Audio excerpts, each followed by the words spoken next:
Hey everybody, and welcome back. We just got through the halfway point of the season. We are now in the second half of the season.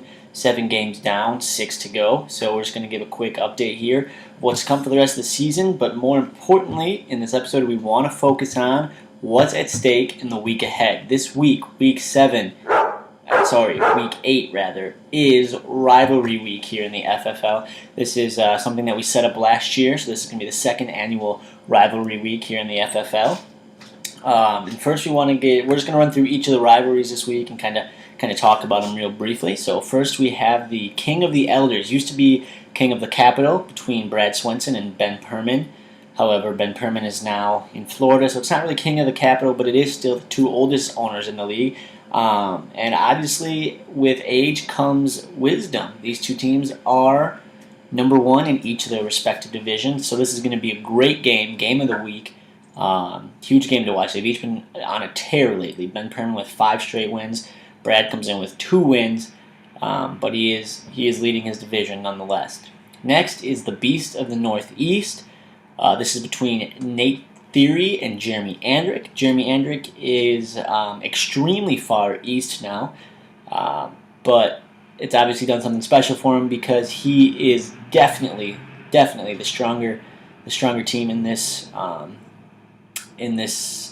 matchup. Last year, these were the two number 1 teams going head to head, and this year it's just not that way. Nate is at the bottom of his division, and Jeremy is right hanging around the top of his division.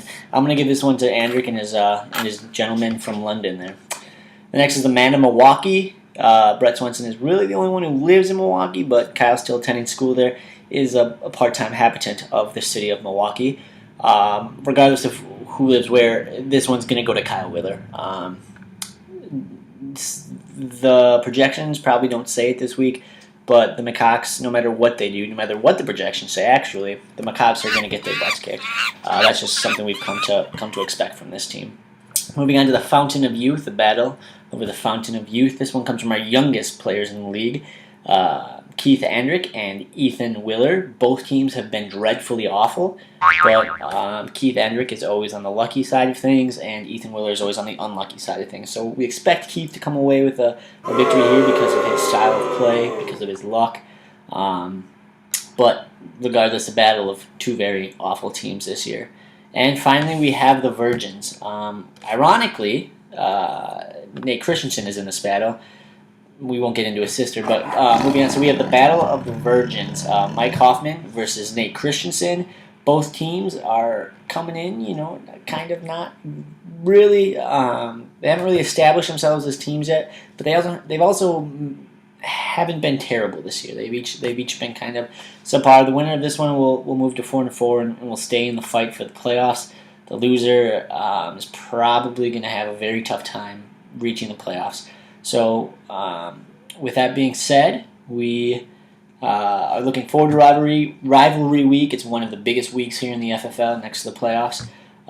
So everybody just kind of stay tuned, and good luck this week. Hopefully you can get a win against your rival. That being said, I want to also draw your attention to the Ryder Cup, which is within 1 point. Ecstasy is leading Rapture by 1 point. So this is a huge week because if whichever division ends up walking away with the Ryder Cup, the rival that you play this week will have to buy you a beer.